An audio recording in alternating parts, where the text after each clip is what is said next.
wiilal Soomaaliyeed inay kaynta galaan oo labada dhinac inta iska soo horjeedsadaan isku dhamaadaan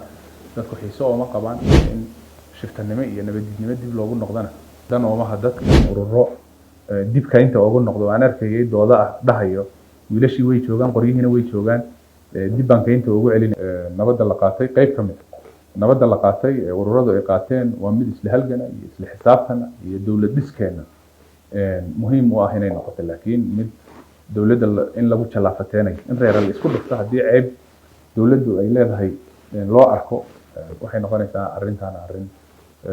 aan munaasib ku ahayn wada noolaanshaha iyo bulsho ahaan waxaan leeyahay deegaan ahaan halka aan joogno maanta aan joogno ee ah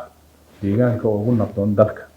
gudihiisa marka dhacdooyinka laga reebo ururo aynan ka dhaqdhaqaaqayn hubaysan inkastoo dad ay u xiiso qabaan maanta inay sameeyaan ururo dib kaynta ugu noqdo aan arkayay dooda ah dhahayo wiilashii way joogaan qoryihiina way joogaan dib baan kaynta ugu celinayna taas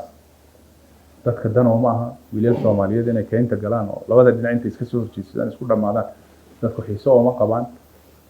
cidda ka sheekeynaysa ee ilaaminaysa in shiftanimo iyo nabadgelyo dib loogu noqdana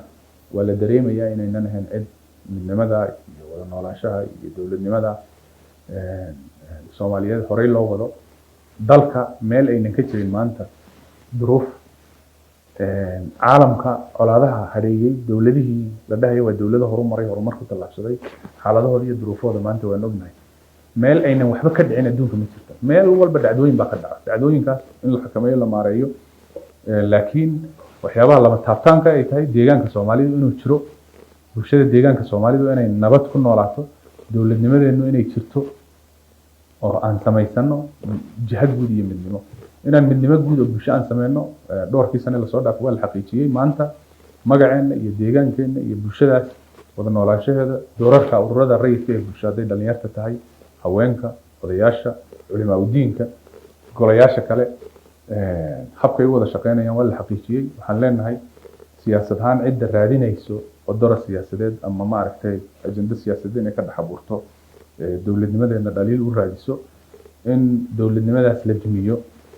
horey baan soo dhaxalnay dan oo ma dadka halaga qayb noqdo doodaha isla halganka isla xisaabtanka